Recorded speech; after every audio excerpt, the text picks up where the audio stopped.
ಕ್ರಿಸ್ತನಲ್ಲಿ ಪ್ರೀತಿಯ ಸಹೋದರ ಸಹೋದರಿಯೆಲ್ಲರಿಗೂ ದೇವರ ಪ್ರಿಯ ಕುಮಾರನು ನಮ್ಮ ರಕ್ಷಕನಾದ ಯೇಸು ಕ್ರಿಸ್ತನ ಹೆಸರಿನಲ್ಲಿ ವಂದನೆಗಳನ್ನು ತಿಳಿಸುವರಾಗಿದ್ದೇನೆ. ಪ್ರೇರೆ, ಸೆಪ್ಟೆಂಬರ್ 5ರಂದು ನಾವೆಲ್ಲರೂ ಶಿಕ್ಷಕರ ದಿನಾಚರಣೆಯನ್ನು ಆಚರಿಸ್ತಾ ಇದ್ದೇವೆ.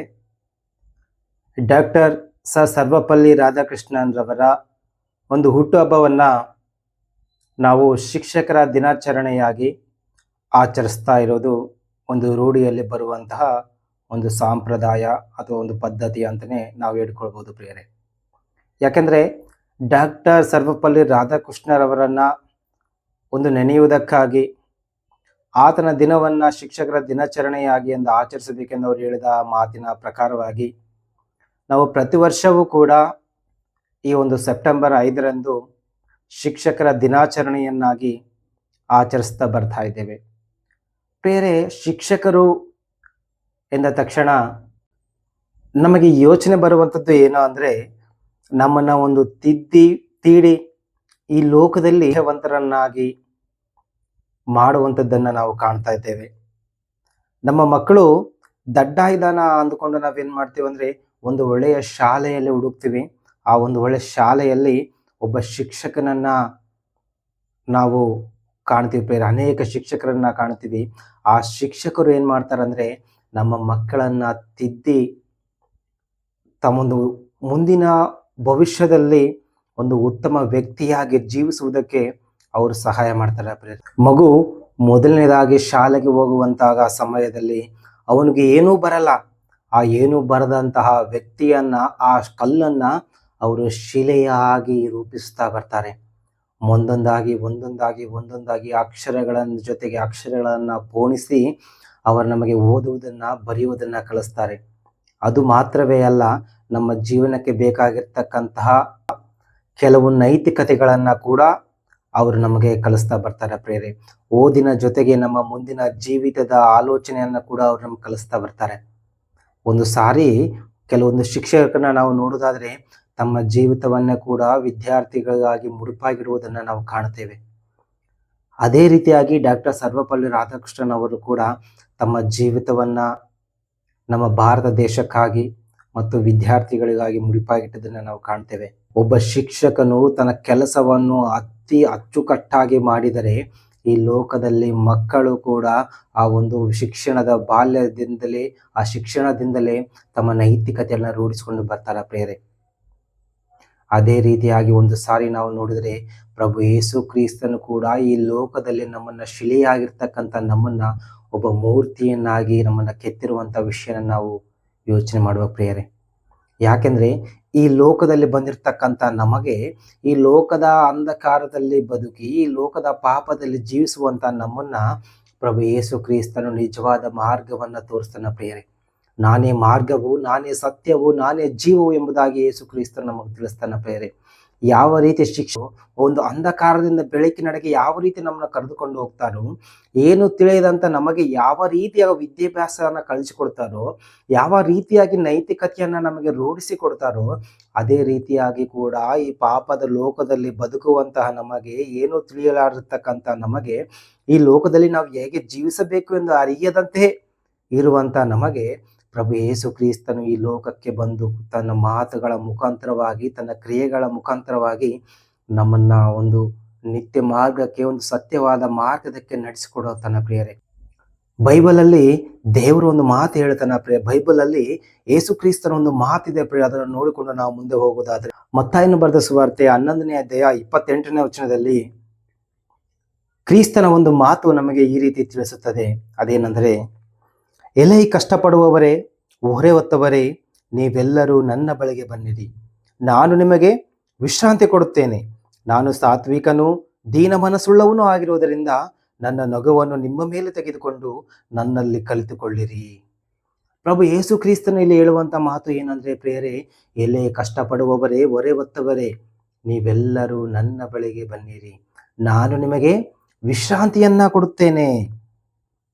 ನಾನು ಸಾತ್ವಿಕನು ದೀನ ಮನಸ್ಸುಳ್ಳವನು ಆಗಿರುವುದರಿಂದ ನನ್ನ ನೊಗವನ್ನು ನಿಮ್ಮ ಮೇಲೆ ತೆಗೆದುಕೊಂಡು ನನ್ನಲ್ಲಿ ಕಲಿತುಕೊಳ್ಳಿರಿ.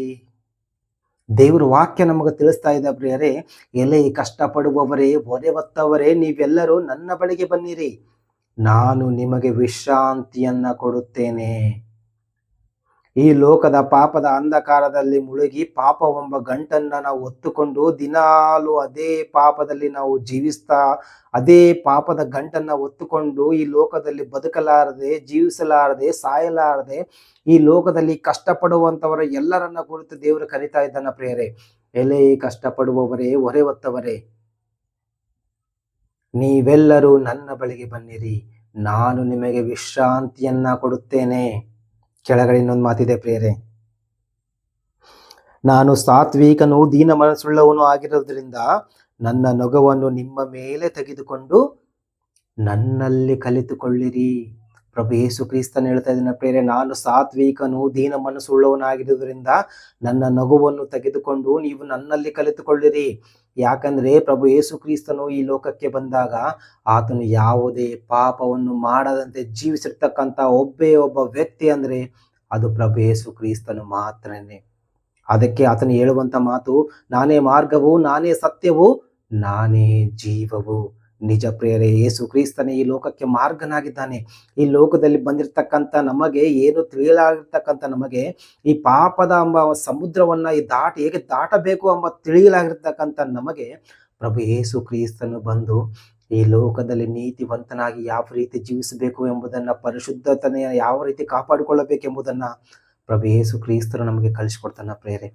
ಆತನು ಈ ಲೋಕಕ್ಕೆ ಬಂದಾಗ ಯಾವುದೇ ಪಾಪವನ್ನು ಮಾಡಲಿಲ್ಲ, ಯಾರ ಮೇಲೂ ವಂಚಿಸಲಿಲ್ಲ, ಯಾರ ಪರರ ವಸ್ತುಗಳಿಗೂ ಆತನು ಆಸೆ ಪಡಲಿಲ್ಲ.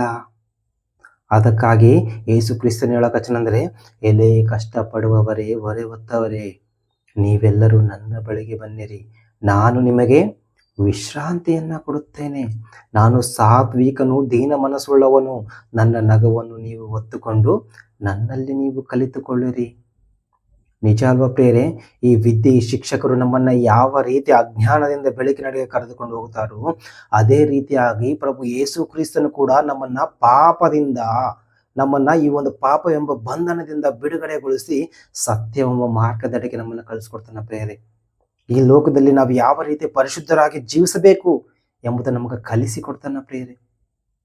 ಈ ಲೋಕದಲ್ಲಿ ಯಾವ ರೀತಿ ನಾವು ಪರಿಶುದ್ಧತೆಯನ್ನು ಕಾಪಾಡಿಕೊಳ್ಳಬೇಕು ಎಂಬುದನ್ನು ಕಲಿಸಿಕೊಡ್ತಾನೆ ಪ್ರಿಯರೇ. ಅದಕ್ಕೆ ದೇವರು ಹೇಳಕಚ್ಚಿದ್ದ ಮಾತು ನಿಜ ಪ್ರಿಯರೇ. ಈ ಲೋಕದಲ್ಲಿ ಎಷ್ಟೋ ಜನರು ಶಿಕ್ಷಕರಿರ್ಬೋದು, ಅವರು ನಮ್ಮನ್ನ ನೈತಿಕತೆಯನ್ನು ರೂಢಿಸಿಕೊಡ್ತಾರ.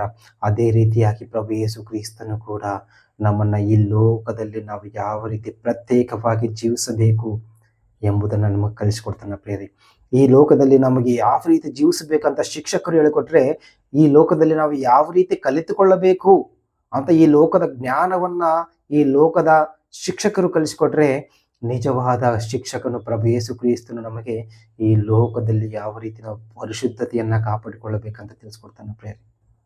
ಅದಕ್ಕೆ ಬೈಬಲಲ್ಲಿ ಇನ್ನೊಂದು ಮಾತಿದೆ ಪ್ರಿಯರೇ. ದೇವರು ಬಸಿರ್ತಕ್ಕಂಥ ಒಂದು ಪರಿಶುದ್ಧ ಗ್ರಂಥದಲ್ಲಿ ಇನ್ನೊಂದು ಮಾತನ್ನ ನಾ ಈ ಸಂದರ್ಭದಲ್ಲಿ ನಿಮ್ಗೆ ಹೇಳಕ್ಕೆ ಇಷ್ಟಪಡ್ತಾ ಇದ್ದೇನೆ.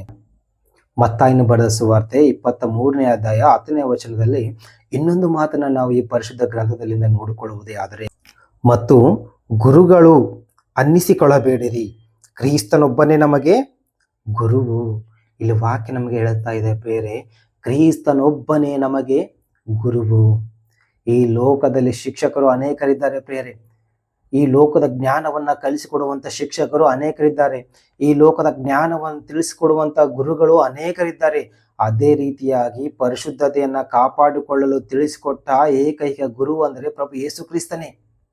ಅದಕ್ಕಿಂತ ಮೊದಲು ಅನೇಕರು ಬಂದು ಹೋಗ್ತಾರೆ ಬೈಬಲಲ್ಲಿ, ಆದರೆ ಯಾರು ಕೂಡ ಸಂಪೂರ್ಣತೆಯಲ್ಲಿ ಇಲ್ಲ ಪ್ರಿಯರೇ.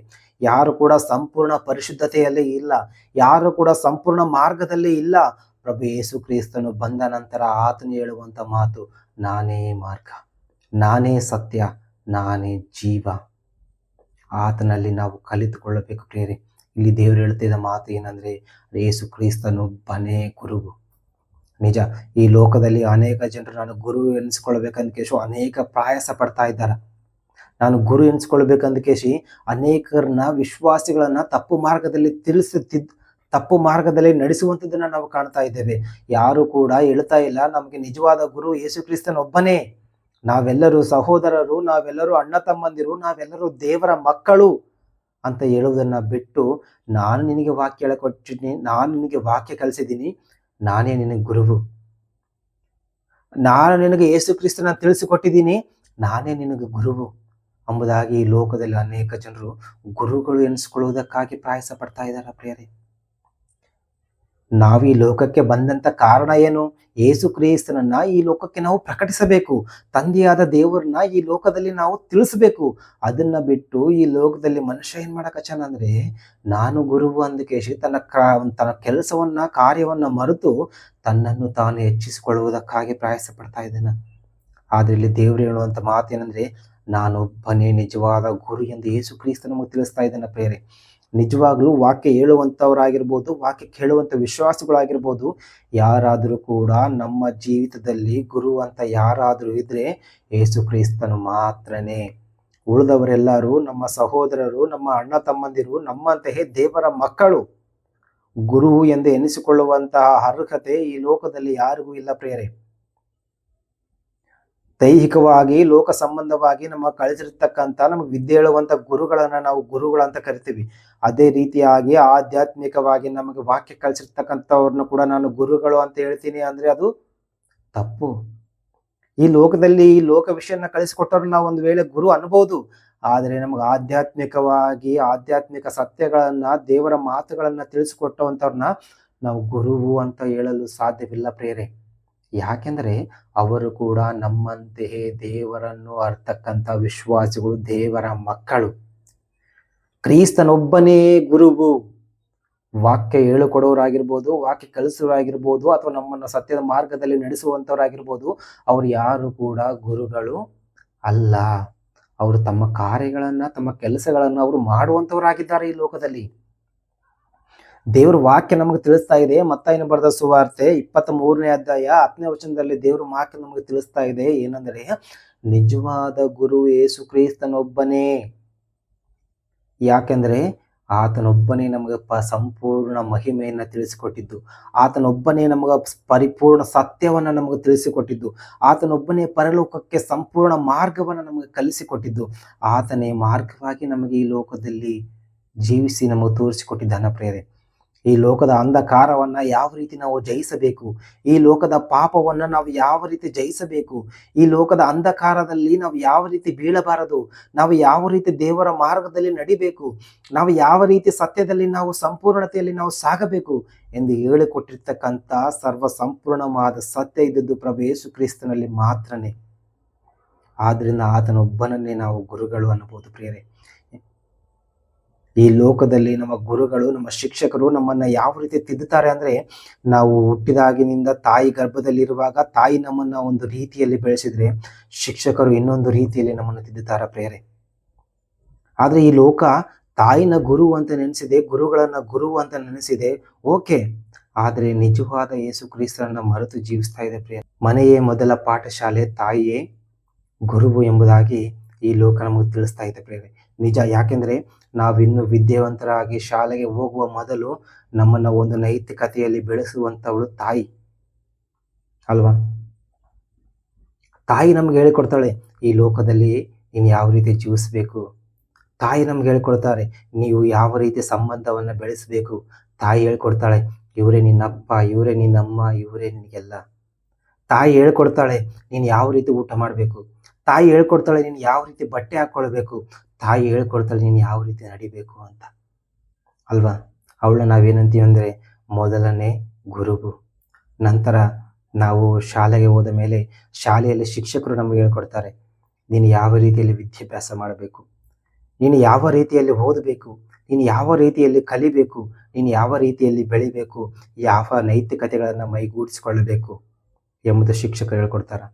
ಪ್ರತಿಯೊಂದು ವಿಷಯನೂ ನಾವು ಶಾಲೆಯಲ್ಲಿ ಓದುವುದನ್ನು, ಬರೆಯುವುದನ್ನು ಕಲಿತೇವೆ. ನಾವು ಶಿಕ್ಷಕರೊಂದಿಗೆ ಅನೇಕ ದಿನಗಳ ಕಾಲ, ವರ್ಷಗಳ ಕಾಲ ನಮ್ಮ ಸಮಯವನ್ನು ಕಳಿತೀವಿ. ಆ ಶಿಕ್ಷಕರು ನಮ್ಮನ್ನು ನಿಜವಾಗ್ಲೂ ಪ್ರೇರೆ ಎಷ್ಟು ತಿದ್ದಿ, ಎಷ್ಟು ಬುದ್ಧಿ ಹೇಳಿ, ನಮ್ಮನ್ನು ಎಷ್ಟು ಬಡಿದು, ಎಷ್ಟು ಶಿಕ್ಷಿಸಿ, ನಮ್ಮನ್ನು ಒಂದು ಕಲ್ಲಾಗಿರ್ತಕ್ಕಂಥ ನಮ್ಮನ್ನು ಒಂದು ಶಿಲೆಯಾಗಿ ರೂಪಿಸ್ತಾರೆ ಅಲ್ವಾ? ಅದೇ ರೀತಿಯಾಗಿ ಪ್ರಭು ಯೇಸು ಕ್ರಿಸ್ತನು ಕೂಡ ಈ ಲೋಕದ ಪಾಪ ಅಂಧಕಾರದಲ್ಲಿ ಮುಳುಗಿರ್ತಕ್ಕಂಥ ನಮ್ಮನ್ನ ತಿದ್ದಿ ಒಂದು ಶಿಲೆಯಾಗಿ ರೂಪಿಸಿದ್ದಾನೆ. ಒಂದು ಪರಿಶುದ್ಧತೆಯಲ್ಲಿ ನಮ್ಮನ್ನು ಬೆಳೆಸುವುದಕ್ಕೆ ಆತನು ಮಾರ್ಗದರ್ಶಕನಾಗಿದ್ದಾನೆ. ಆತನು ನಿಜವಾಗಲೂ ಗುರುಪ್ರಿಯರೇ. ಈ ಲೋಕ ಸಂಬಂಧವಾಗಿ ನಾವು ಅನೇಕರನ್ನು ಗುರುಗಳಂತ ಕರಿಬೋದು, ಆದರೆ ಆಧ್ಯಾತ್ಮಿಕವಾಗಿ ಸತ್ಯತೆಯ ಮಾರ್ಗದಲ್ಲಿ ನಾವು ಗುರು ಅಂತ ಕರಿಬೇಕಾಗಿರೋದು ಯೇಸು ಕ್ರಿಸ್ತನೊಬ್ಬರು ಮಾತ್ರ. ಉಳಿದ ಯಾರನ್ನು ಕೂಡ ನಾವು ಗುರುಗಳು ಎಂದು ಕರೆಯಲು ಅರ್ಹತೆ ನಮಗೂ ಇಲ್ಲ, ಅರಿಸಿಕೊಳ್ಳುವಂಥ ಅರ್ಹತೆ ಅವ್ರಿಗೂ ಇಲ್ಲ. ಯಾಕಂದ್ರೆ ಯೇಸು ಕ್ರಿಸ್ತನೊಬ್ಬನೇ, ಆತನೊಬ್ಬನೇ ಗುರು ಪ್ರಿಯ. ಆಧ್ಯಾತ್ಮಿಕವಾಗಿ ನೀನು ಯಾರನ್ನಾದರೂ ಗುರು ಅಂತ ಕರಿಬೇಕು ಅಂತ ನಿನಗೆ ಅನ್ಸಿದ್ರೆ ಪ್ರಭು ಯೇಸು ಕ್ರಿಸ್ತರನ್ನು ಮಾತ್ರ ಅಲ್ವಾ. ಆತನೊಬ್ಬನೇ ನಮ್ಮನ್ನು ಕಲಿಸಿಕೊಟ್ಟಿದ್ದು, ಆತನಲ್ಲಿಯೇ ಸಂಪೂರ್ಣತೆ ಇದ್ದದ್ದು. ಅದಕ್ಕಾಗಿ ಪ್ರಿಯರೇ, ಈ ಒಂದು ಸೆಪ್ಟೆಂಬರ್ 5ರಂದು ಶಿಕ್ಷಕರ ದಿನಾಚರಣೆಯನ್ನು ನಾವು ಆಚರಿಸ್ತಾ ಇದ್ದೇವೆ.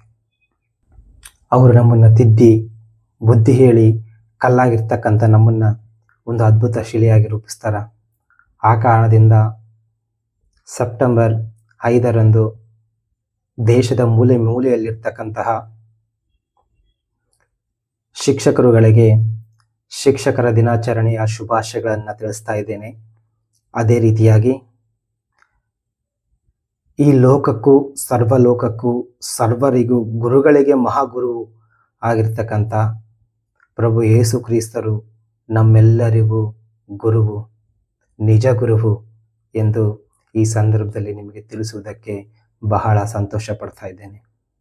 ಎಲ್ಲರಿಗೂ ಶಿಕ್ಷಕರ ದಿನಾಚರಣೆಯ ಶುಭಾಶಯಗಳು. Happy teachers day. Thank you.